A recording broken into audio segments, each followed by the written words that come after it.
Welcome to another episode of Elephants in the Boardroom, where we have a look at the forces that you've probably seen on the horizon, but maybe you don't realize they're stampeding towards you. My name is Graeme Codrington, joining you live today from my office in Johannesburg, joined as always by my colleague Dean in London, I think. Hi, everyone. Yeah, south of London. I'm Dean van Leeuwen, and really looking forward to this episode of Elephants in the Boardroom. So, Dean, what's on your radar? What have you seen over the last few weeks of the summer break for you in the Northern Hemisphere? What's caught your attention? What's really caught my attention this month, just actually over the last few weeks really, has been at the Beijing military parade. A hot mic caught the leaders of Russia and China talking about immortality. Now, China's Xi Jinping, who is 72, was translated as saying, "These days, at 70 years old, you are still a child." Now, Russia's Vladimir Putin smiled back and said, and he's 72, by the way, and he replied saying, with the developments of biotechnology, human organs can be continuously transplanted and people could even achieve immortality. Now, Graeme, in our Grey Elephants presentation, we would discuss aging as a disruptive force, a progress of change. For the past 15 years, we've been saying all the time that the first person to live to the age of 150 has already been born. Now, Graeme, I know what you had for breakfast and what I had for breakfast, and it's not going to be one of us. It's unlikely to be Putin or Xi, but the children of our listeners, people who are at school today, they could live to a young age of 150. So what are your thoughts on this, Graeme? That's what's on my radar. Well, it makes me very nervous that some world leaders are beginning to think that they might be immortal. I know there's quite a few world leaders that quite a few people are wishing would step aside, if you know what I mean, quite quickly. But I mean, this is a reality. The science is there. We've been following a guy called Aubrey de Grey for many years, who has one of the most cited academic papers of all time, in which he argues that there are only 7 ways in which your body ages in terms of the cellular composition of your body. Going down, I forget all 7, but it's the walls of your cells get thicker or get thinner or replicate too often or don't replicate enough. And we've got names for those diseases like cancer and so on. But his argument is that scientifically, at least, we know how to reverse every one of those 7. We can't do it at scale, the billions and trillions of cells in your body. We can't necessarily do it in a focused way. So he's not saying it's possible yet, but we know scientifically that not only can we slow down or even stop aging, we may in fact even be able to reverse it. And it does sound a little bit of woo-woo when you say it right out loud like that. And as I say, there's some people I wish wouldn't be talking about it. But we do have to think about this, don't we, Dean? I mean, this is a reality. Yeah. We are going to live longer than we thought we would. That much is clear already. Yeah. And who knows? I mean, the technology, the advances in health span and lifespan are moving so quickly that maybe Xi and Putin know something that's happening in their laboratories, which we haven't discovered yet. So it's a little grey elephant on the horizon. Who knows? Something might emerge in the near future, which gives us context into what they was talking about. At the moment, it's been seen as a little bit of a tongue-in-cheek, and they were having a bit of a laugh. But who knows? This is science that is happening in real time in front of us.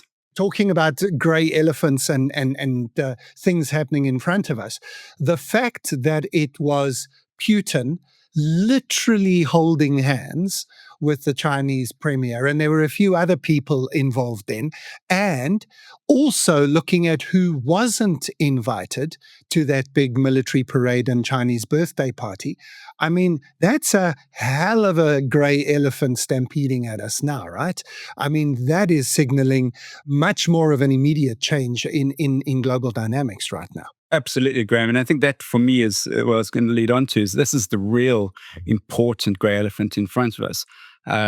Recent meetings between Putin, Xi, and India's Modi, the Shanghai Cooperation Organization Summit, they projected unity and indications that their strategy creates a multipolar world is succeeding. I think multipolarity is actually starting to enter the stages of maturity. And it's striking, I think, how defined Moody has been in leaning towards China and Russia after Trump slapped 50% tariffs on India goods as a penalty for continuing to trade with Russia. Yeah, these tariffs, Dean, I don't know. Some people might argue it's a bit early to tell, and there's a whole conversation around the economics and who pays for them. But beyond that, if we just look at it from a global geopolitical perspective, it really does seem to be America has shot themselves in the foot. Because I think for me, it looked as if Modi was really trying to play nice with Trump. Xi never really has. He's always realized China is way more powerful than Trump thinks China is. I think China is way more powerful than most Americans think it is. And so they were probably always going to be fine. Who knows what game Putin is playing? His best friends one day and stab you in the back the next. But Modi certainly looked as if he was ready to do a let's play nice deal with America. And Trump just slapping him down has pushed him very far in the other direction. Then you add in Indonesia, which is joining in now in the BRICS Plus circle. Brazil, obviously, America, again, Trump interfering, they're giving them tariffs on the basis of them putting Bolsonaro in jail. Again, whatever anybody thinks of Trump, if you've listened to our podcast before, you know what we think of him, but that's not the point. The point is not whether we like him or not. The point is what is the impact of his actions?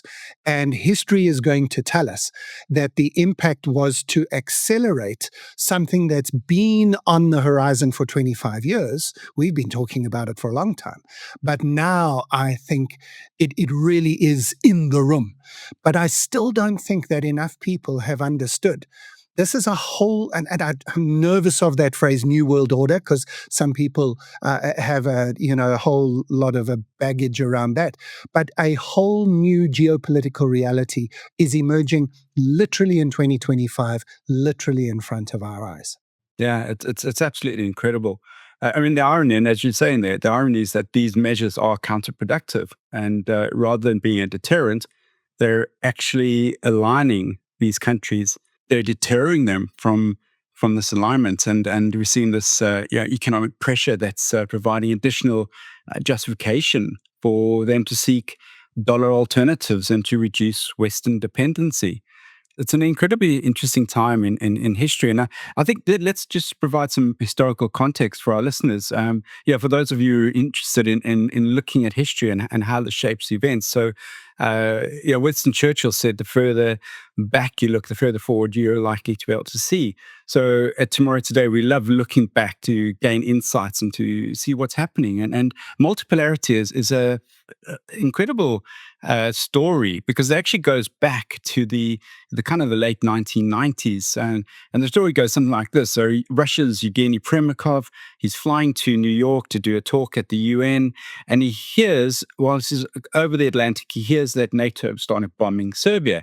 So he tells his pilot to turn the plane around. It becomes known as Primakov's Loop, and he sets out a clear doctrine, basically to break with the West and create a triangle of power between India, Russia, and China. And he describes this plan as a strong rebuke to the fallacies of a romantic Western liberal viewpoint. And his end game, in Primakov's own words, he says, It's to enable economic and social fortification for like-minded nationalistic and authoritarian regimes not aligned to the West. Now, this is out there, Graeme, as you say. If you're paying attention to these weak signals, these forces of change, this has been out there for the last 2 decades. And you can see, and Putin was an understudy to Primakov, and you can see how he's picked up Primakov's strategy, and he's very deliberately been implementing the strategy over the last 2 decades.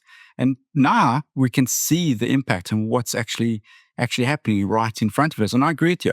There are many people and leaders in the Western world who aren't really getting a full understanding of just how dramatic this multipolar world and the changes it's going to lead to. And then if we think about it from the perspective of the business leaders who might be listening to our podcast, we need to realize that there are no countries in the world now that provide you with a safe harbor as a business. There are very few countries in the world that can be seen at the moment as a reliable place. And that's not necessarily us just being completely cynical about politicians and government, but it's just so much is changing so quickly in terms of geopolitics that actually business people, unless you're one of the world's most famous and richest business people where you can buy a little bit of political favor, for the rest of us, we might just wake up one morning and discover we've got tariffs loaded onto our products and services. We've got barriers to entry we didn't have before. We've got political headwinds that we didn't expect. We've got logistical impact that we hadn't planned for. It just raises the level up of uncertainty one more level up again onto an already uncertain world. And you can't just rely on the systems and structures as they have been. I'm not sure there's any good news I can give you at the end of that sentence, except to say you've got to plan for deep uncertainty and realignment of global geopolitics. You have to plan for that realignment. Yeah, absolutely. I mean, as you know, Graeme, our research is showing that we're living through a once-in-a-century transformation.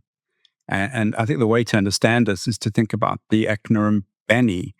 We're living through a brittle. I'd even go as far as that it's more than brittle. It's actually breaking. The world is breaking. We're seeing institutions, systems actually breaking. There's huge anxiety in the world. We're seeing non-linear change and incomprehensible outcomes. So we're living in this BANI world, and leaders need to really gain a sense of what is happening. We talk about grey elephants as high probability, high impact, but largely ignored forces of change.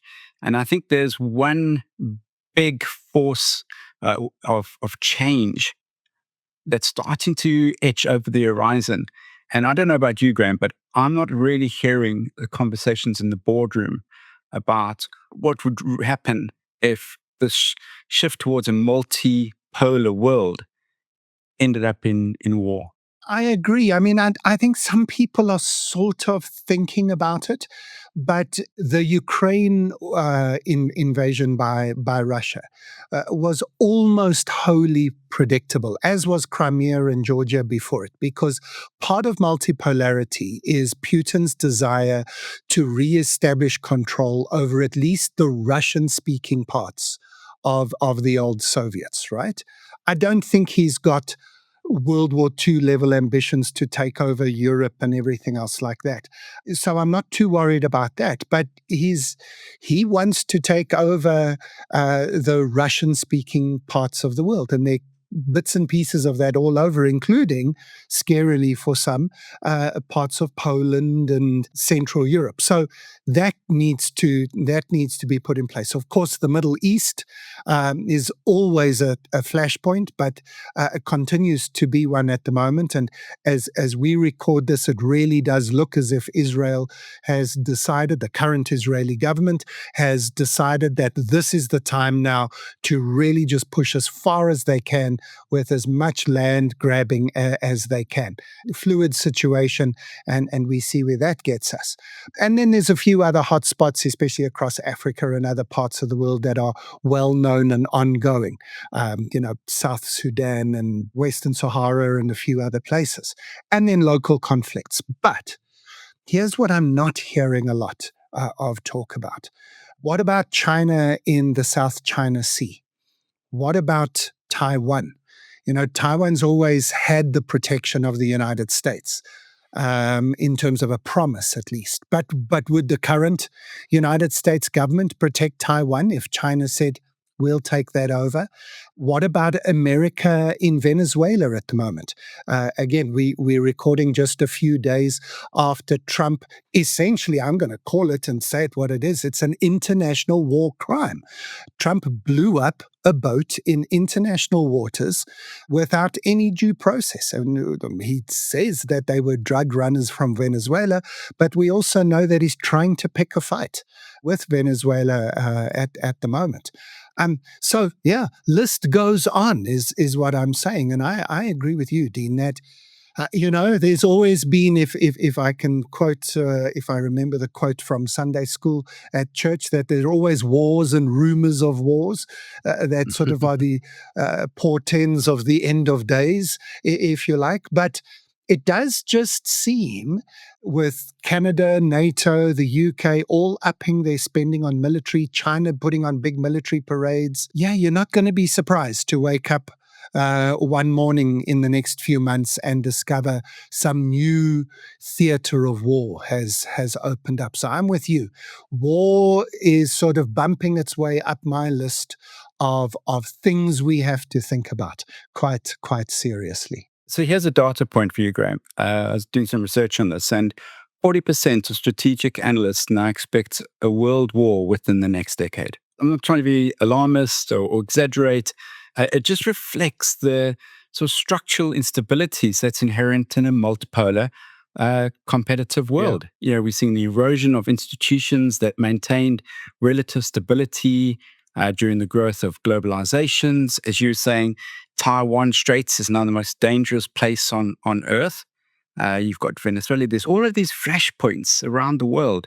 And it just takes one tipping point. And I agree. I don't think Putin has any expansion sort of dreams into Europe. But I wouldn't put it past him to take a pot shot if he thought he could get away with it. Yeah, fair enough. There's a great sort of quote. The nations that win wars are the nations that have superior industrial might behind them. So think about this. The BRICS, okay, if we combine the BRICS, there's 6.5 million active military personnel versus 3.5 for NATO. They've got 33,000 tanks versus just under 12,000 for NATO. They control critical resources, vast more oil, natural gas, mining critical green minerals and metals for mining. Of course, NATO has the technological edge at the moment, but we're seeing, with the Beijing military show, the technology that these nations are catching it very, very quickly. Here's a little question for you, Graeme. Which are the 3 nations in the world that have hypersonic missile technology? I would say America, China, I'm sure has. Okay, so I don't know. None of the NATO nations have hypersonic. China, Russia, North Korea, all have hypersonic and North Korea missile technology. Yeah. I'll bet a little bit less money on North Korea's capability to actually use that thing without blowing their friends up. But no, in that China parade, Dean, they were not scared to show off drones and those little robot dogs and all sorts of advanced tech. So yeah, you said a moment ago you don't want to be alarmist, but World War III is possible. I don't know how you say World War III is possible without being alarmist. But this is the point of a grey elephant's conversation, right? Is the last thing any of us want would be another war, especially a world war. You know me, I am the most optimistic futurist you'll come across, and so every part of my brain says no, can't happen. I want to give scenarios. If a little local thing ticks off, like India versus Pakistan that we haven't mentioned yet, but really struggle to see the whole world getting involved again, as we did in World War II and World War I. But you can't say it's not possible, and you can't say it won't happen. And you've got to just spend some time sitting down with your team, and it doesn't have to be a long time. It could just be half an hour in the next few months, just saying, what would we do? If worst case happens, then if a minor scuffle, let's call it that, happens, a regionalized conflict emerges that hasn't been there before, what would the impact on us be? Then go beyond the threat assessment, which is going to be your first default, and look for, and not that we want to profit out of war, but look for what would the opportunity be if that happened. Would it open up a new supply chain option for you? Would it open up demand for your goods in another part of the world, which now might have been disrupted in the conflict region? Would there be demand for products and services that there isn't at the moment, and you could fulfill that demand? Again, you don't have to have a fully worked out plan, because hopefully it's still a less than 10% chance, but it's not going to hurt you. And it's going to be incredibly valuable to have the conversation with your team anyway. So that's the point of an elephant in the boardroom, right? Don't ignore it, because if you do and it tramples you, it's only your own fault. That's spot on, Graeme. As we often say, when a grey elephant appears, it's too late to prepare. So prepare, have this one, your strategy, your plan of action lined out so that you could be anti-fragile in the instance that it does happen. But hopefully it won't. But at least if it does, you've got your strategy lined out and you're ahead of the competitors who aren't prepared for this. So yeah, I think there's 3 strategic considerations for business leaders. Recognize geopolitical risk is now core business issues, and you must actively manage this. I think there are opportunities. There are opportunities emerging for those who adapt to these new trade corridors, new infrastructure investments, technological innovation. If we can help, I think BRIC nations, and one of the key things is these nations, BRICS nations and N27 are looking at the Western world and saying, you've created a system by the rich for the rich, and you've excluded us. So we want a new system that's fairer. And I think there are great opportunities to create a fairer world. Business leaders shouldn't see this as a threat. We should see it as an opportunity to create a fairer multipolar world. A multipolar world is a reality, and let's try and make it a bit fairer. And I think supply chains access to supply chains are being fundamentally rewired. And there are huge opportunities to rethink logistics, sourcing, sustainability across regions that are becoming more and more fragmented. So I think there are great opportunities. You need to sit down with your C-suite, with your leaders in your business, and think through them. Have a strategy that creates the future. We often say, the best way to predict the future is to create it. So use these grey elephants, use multipolarity to actually create your future. So, Graeme, I know you have a quiz for me, but I just want to, before we go into that, I just want to talking about supply chains and that. And we've got our guest today is Mar Bernal Conde, and she works for LightSource BP, a global leader in onshore renewable systems, and she is a supply chain expert. So I'm really looking forward to having this great conversation with her about grey elephants and particularly the big squeezes, which looks at supply chain constraints. Yeah, but before we get to that interview, let's have just a slight palate cleanser. We don't want our guest coming in on the back of a Third World War conversation. So this is a little bit more upbeat, and this is, I think, some good news. But Dean, it's my turn this month to be quizmaster, so I hope you've got your geopolitical game on. Here's my question, and then I'm going to give you a little bit of a hint, and then I need an answer. So 12 countries in the world generate 90% or more of their energy from renewable sources. Okay? By the way, 7 of those 12 are at 100%. They get all of their energy for the whole country from renewable sources.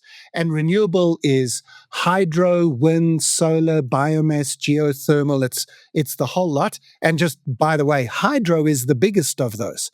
Hydro is at 47%, which I didn't know. I always have wind and solar in my head, but hydro is there, and that might be a bit of a hint. So I'm going to need you to name as many of those 12 countries as you can. But quick hint. Let me help you cross off a few from your list, because remember the question is that they are the highest percentage of total. So most wind power produced is produced by America, China, and the UK. But those are not on the list because it doesn't make up a big percentage. The most solar power is produced by China, America, and Japan. But again, none of those are on the list because it's not a big percentage. And just because I'm sure you would have worked this one out, the most fossil fuel consumption comes from America, China, and India. So it's crazy that America and China produce the most wind, the most solar, but also the most carbon, right? So we can cross all of those countries off the list. See how good you are with giving me any of the 12 others. Go for it. Okay.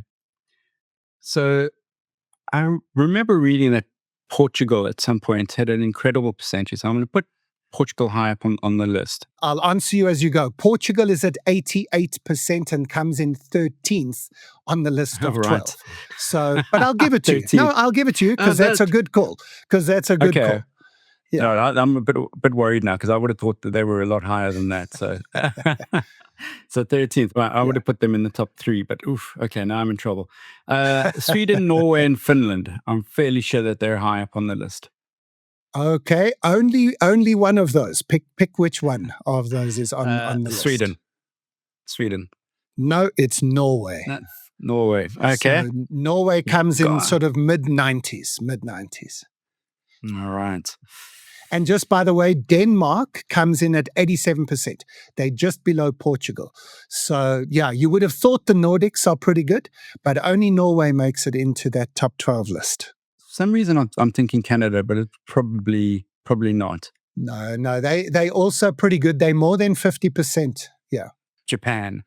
No, and I knew I would have to. I knew this one was going to be brutal. You stumped me, yeah. Give it to me. I wouldn't have come close to this list.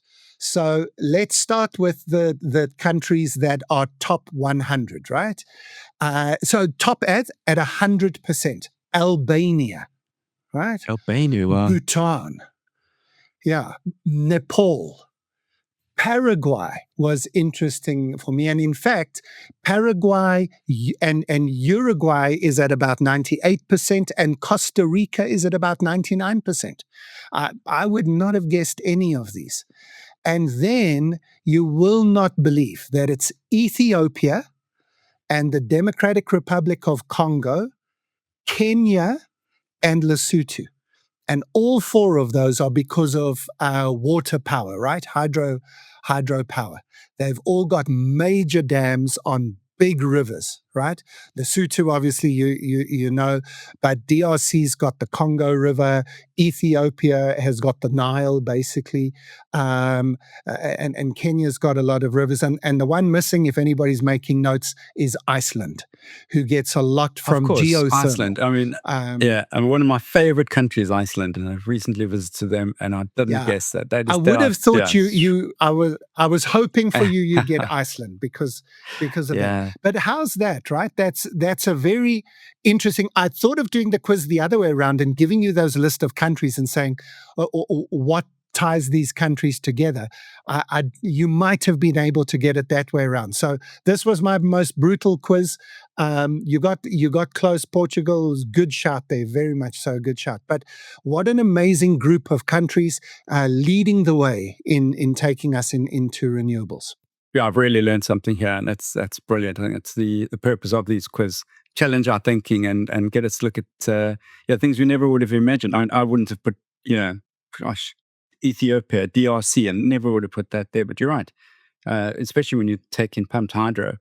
No, great quiz, Graeme. Very, very impressed. There's a LinkedIn post or something behind that quiz, and that's a real gem.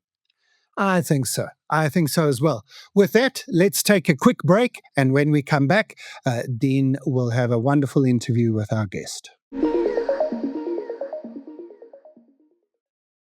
Today's guest is Mar Bernal Conde, Head of Sustainable Supply Chain at LightSource BP. Mar brings more than 25 years of international experience, spanning chemical, electrical, and renewable energy sectors. She's led major strategic transformations with a strong focus on sustainability at every step. Mar is also the founder of the Institute of Leadership and Sustainability and an active advisor on several energy sector boards. She's also an executive education lecturer on sustainability leadership at Cambridge. Ma, when do you find time to sleep? Ma, we're absolutely delighted to have you with us. Welcome to Elephants in the Boardroom. So thank you first. Thank you so much for inviting me to join this interview, and very happy to be here. Oh, we're delighted to have you. Thank you. So Ma, let's start at the basics. For those who might not be familiar, what is LightSource BP and what do you do there as Head of Sustainable Supply Chain? Yes. So LightSource BP is a renewable company, and we driving the global energy transition towards a more sustainable future. We developed, finance, build, and operate large-scale renewable energy projects, especially for solar power. And we want to provide, for sure, clean and affordable energy to business communities and governments around the world. And what is my role as a head of a sustainability supply chain? So solar sector, it's a sector that we can face relevant risk when we are talking about ESG, because talking about this technology, more than 50% of our suppliers came from the countries that the regulations about environment and human rights, it is not very strong.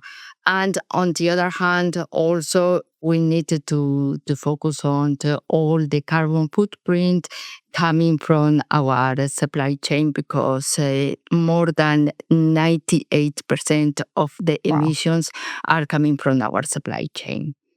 So Right. this is my role, to identify it and mitigate this. Brilliant. It sounds really exciting. So I understand that your career took a bold turn in 2017 when you chose to shift from operations to sustainability. What triggered that decision? So yes, nice question, and sure, to switch my career was a relevant moment for me. And to give a bit more context, I was really grounded in operations and focusing on delivering tangible results, improving processes, and leading teams efficiently. Honestly, I had a feeling that I was missing something. That, yeah, okay, I have a lot of things, but I'm missing something. And then reading Barrett's value model, I don't know if the people listening to us are familiar with this model, but it is very interesting to go through it. And this model helped me to understand leadership as a journey. This model explains that leaders grow by connecting their own values with the impact that they want to do in their company and society. So, in the last phase of my career in operations, I achieved some significant milestones and some bonuses. So, I took a break, a sabbatical, and this gave me the opportunity to think about what I wanted to do next. And then, doing this exploration, I heard about the Porter's concept about creating shared value. When I started to learn about it, I saw an opportunity. And also, I understood that just driving business results would wouldn't be enough anymore. And sustainability impact had to be integrated in the core of the operations. This was my starting. I could say that to get this position, it was challenging. And I started as a consultant in order to increase my knowledge, because when I wanted to apply for a job, a headhunter said, okay, but you have a strong background in operations. So no, we needed you for operations and customers. So I understood that I needed to get experience, but it was very fun because it was 2017. And I started to develop a model, and the name of the model was Innovate and Compete with Social Impact. And I started to try to sell to different companies, but at that point, it was not about sustainability. It was about social corporate responsibility, very focused on charity and marketing. So at some time, I got very frustrated to say, okay, no way, I will come back to operations. But then I met a person. This man is Eduardo De Santis. He was about, when I met him, 78 years old. And he's a very nice character. He started his career as an actor, and later he helped companies to reshape the vision. And we are talking about companies like Coca-Cola, Iberdrola, so very important companies. And he said, Mar, be patient and persistent, because any company that by 2030 hasn't integrated humanistic management, we were talking about humanistic management at that time, into its operation, simple won't survive. And I saw, okay, the guy who helped Iberdrola and Coca-Cola, if he's saying that, I will be persistent. And, and and today I'm here. So it has been a journey for me to get this position. Oh, what a wonderful story! I love the passion that you tell that story with, and it's clear passion, persistence. The story about creating shared value. At Tomorrow Today, we're big believers that businesses and organizations are forces for good. When you get everything pointing in the right direction, you can have a massive impact, a really positive impact. So, no, fantastic story, and it's lovely to hear. The other thing I take from that story is the importance of having a mentor who can really reaffirm what it is that you're seeing and what you're doing. So let me explore this a little bit further. One of the big grey elephants that we talk about is called the big squeezes, and it's all about growing scarcity of critical and strategic resources. Now, what role does due diligence and compliance with environmental and social standards play in ensuring responsible and resilient supply chains? Right now, we are moving from the voluntary framework to a regulatory framework. And this puts a lot of pressure on companies to act responsible. And on top of that, we have the reputation and or the license to operate. Let me to explain a case that impacted a lot when we were talking about, okay, do we need the corporate sustainability due diligence directive and so on. Then in that moment, that last year, appears the case of Volkswagen. And this case shows how damaging it can be not to manage these risks well. I don't know if all people listening to us are familiar with the Volkswagen case, but Volkswagen, it's a very big automotive industry that they are selling cars over the world. And one of the markets is the US market.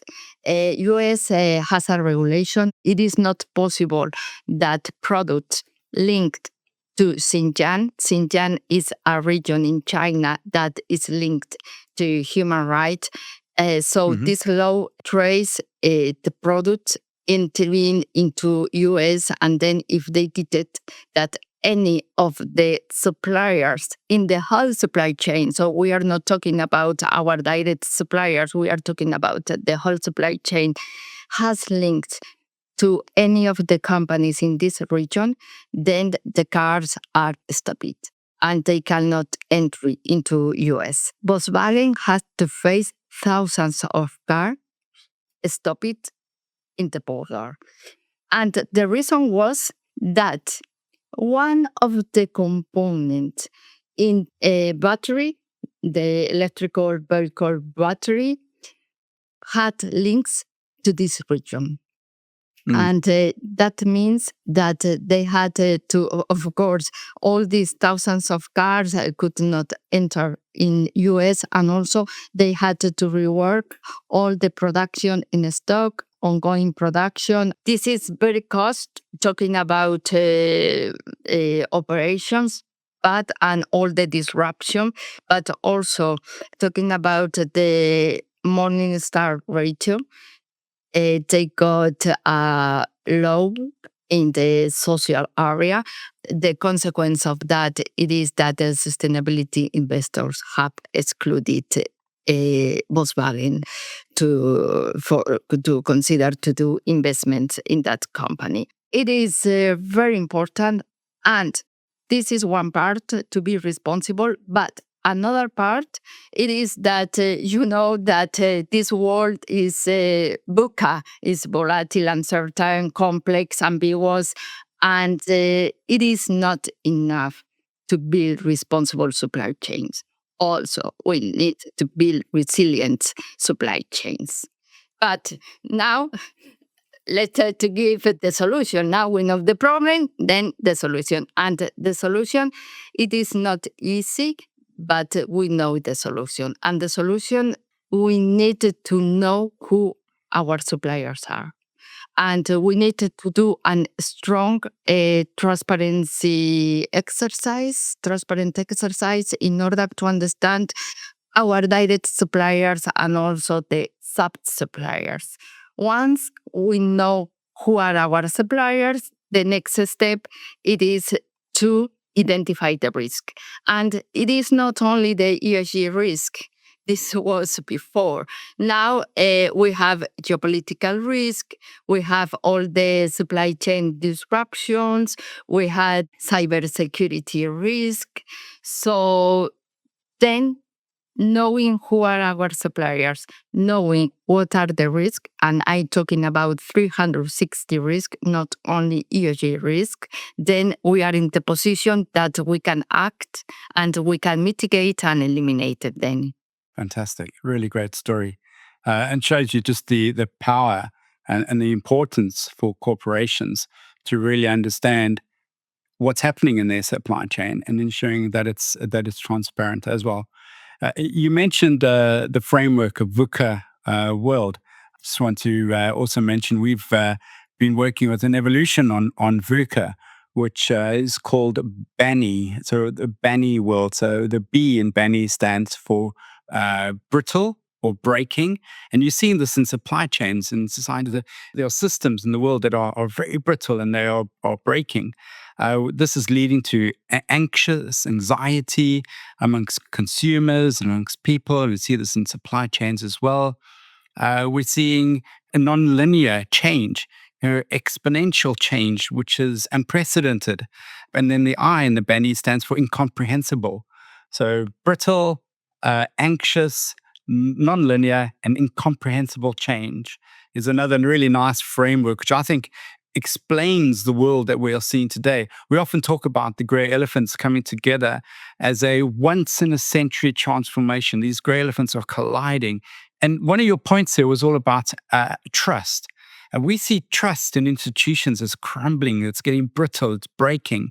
But you emphasize in that sustainability must build trust through governance and stakeholder inclusion.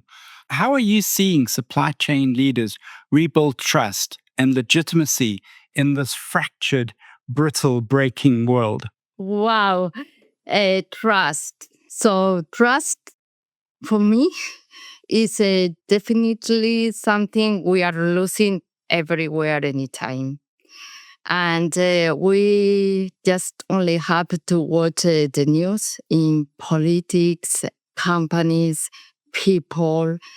So honestly, if we are talking with the society, there is a high concern about trusting governments, about trusting companies. Sometimes we are questioning about all the greenwashing that we said that we are doing this, but on the other hand, companies show that they are acting in another way.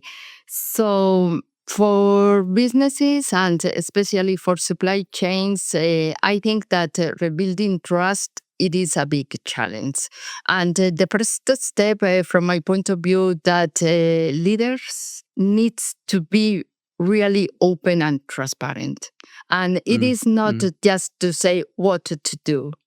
It is to show me the data, show me that you are doing that. And also, it is important to show vulnerability because sometimes when we are listening to companies to talk about, okay, I have an amazing sustainable commitment, I do that, we are considered. Honestly, this is not true. Honestly, we know that there are human rights abuses. We know that we have health and safety gaps. We know that there is corruption. So I think that we need to share data, we need to share successes, but also we need to share failures and what we are doing to improve. So I think that having this openness that everyone can understand where the company stands and what they are doing. This is what builds real credibility. And also, it is very important to allow the right people in the conversation. Sometimes when we want to know about the sustainability performance in a company, we listen to auditors, we listen to consultants, we listen to senior management. But honestly, also we need to involve workers, suppliers, communities, customers, and it is important for a company to create the proper channels and spaces where everyone can speak up. For me, building this trust, it is about walking the talk and showing honestly what we are doing. So we need to be honest. We need to admit mistakes, and we need to show with proofs what we are doing for facing the long-term challenges. And I love the way you were talking about the importance of authentic leadership in building trust and even being prepared to admit failures and talking openly about them so that organizations and people and teams learn from those failures, and there's a degree of psychological safety in order to have those to make those failures. Sustainability, supply chains, it's a minefield, isn't it? It's a difficult, challenging area. So I really like what you're saying there about being open to failure and admitting to failures and learning from them and building. Also, when we go to the regulations and the best practices, they said that disengagement with the suppliers is the last option that we need to consider. I fully agree with this point. And also, this is the approach that we are taking because we know that we are not perfect and we know that our suppliers are not perfect. But what is important to understand the risk and to mitigate it then. Sometimes when I'm talking about all of that and when I told the people, okay, you need to start to audit suppliers and then to understand where are the gaps. And then some people tell me, yeah, But if I do an audit and I discover that the supplier is bad, then we will have a problem. And then it's what? I think that you have a problem because you don't know where the risks are. And it is important to explain when we need to talk with other people that it's not coming from sustainability, and maybe it's coming more from operations. And then this is a great advantage that I came from operations, because I knew how I thought some time ago that it is important to say, okay, this is not to stop suppliers working with us. This is to improve suppliers. This is to mitigate risk. This is to avoid finance or reputational issues that we are going to have. So it is very important to have this in mind. Implementing sustainability due diligence in our supply chain is not to exclude suppliers. It is to make our supply chain more resilient. And it's also, it's not just about risk and resilience, is it? It's also about building opportunities. It's about what you talked about earlier, about creating shared value across the supply chain. So it's not just the risk and resilience side, it's also the value, the added value side, isn't it? Yes, it is. It is about, for sure, because a long time ago, when we started to talk about sustainability, Unilever was a company that the CEO of the company believed about doing business as an example of creating shared value.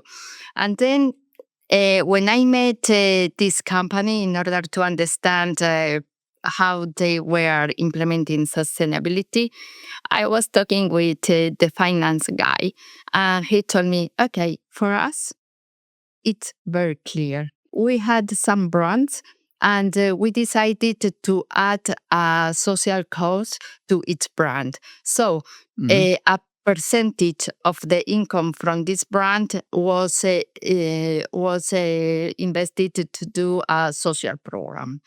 And then what happened?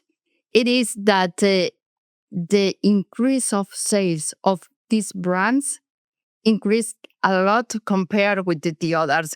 And then it was very funny because the CEO came to the committee and said, okay, guys, today we will not have a very huge discussion about the strategy next year to increase sales. We just put a social cause in the other 50% of the brands. So that's true. That's true. Sustainability can be seen as a cost or something that we need to check the box, or we can think out of the box and to find the opportunity to increase business, to save cost, and also to manage to survive in the long term, because we are acting now. Brilliant. So what advice would you give someone transitioning from operations to sustainability today? What advice would you give them?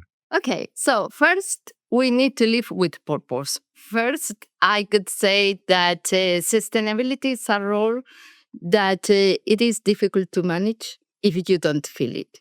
Sustainability is about change, and change takes time and patience. So sustainability is about shifting mindset, processes, and this is not happening overnight.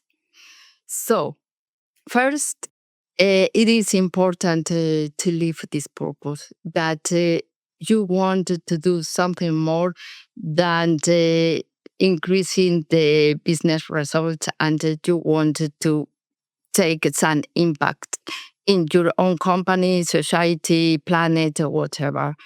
And then also moving from operation to sustainability, it's a very good movement. Knowing operations is a huge advantage when we need to talk with people because we know operations, we know what the stoppers are. So this mix between operations background and sustainability knowledge, it is very powerful. And also take time to learn about sustainability. I remember when one person told me, okay, I want to learn about sustainability. So could you please give me some learning and so on? And I was like, what? Yeah, because I want to learn about sustainability. And I'm thinking that we can book maybe 4 hours and then I will have a good understanding about sustainability. And I thought, okay, guys, 4 hours, you will start to understand the meaning of sustainability word. So, I think that sustainability is complex and we need to learn some frameworks and and it is like a medicine. You need to be specialized in different areas. And I think that sustainability right now is so big that you can be a manager, that it's fine that you will have the full, the helicopter view. But in order to get that, you need also to start with something. I think that it is important to decide if you like the social part, if you like a circular economy, if you like a carbon footprint, if you like a reporting and all this kind of stuff, data analysis. So yes, in summary, it is a very good movement. I'm very happy about it, but you need to live it with purpose. It is important to dedicate time to learn. And don't be afraid about asking questions and connect with people. In sustainability, we are very open to share knowledge with our peers and be patient because this is about change management. Your journey from operational leadership to embedding sustainability at the heart of the global supply chain, it's both inspiring and instructive. I mean, you've shown us how governance, climate adaptation, ethical sourcing aren't just boxes to tick, but they're powerful levers for long-term value, creation of shared value, and resilience. And as we face the rising pressure of these grey elephants, from resource scarcity to climate disruption to social fractures, I think your message is clear. Leadership in supply chains must be purpose-driven, pragmatic, and courageous. So, Mar, I want to thank you so much for joining us on Elephants in the Boardroom. I've loved the passion. I've loved the stories. They've been really fantastic. So thank you so much for taking the time to share your insights, for the work you're doing in helping to build a more sustainable and trustworthy energy future. Thank you so much for your time. It's been great speaking to you. Thank you. It has been a pleasure. Thank you.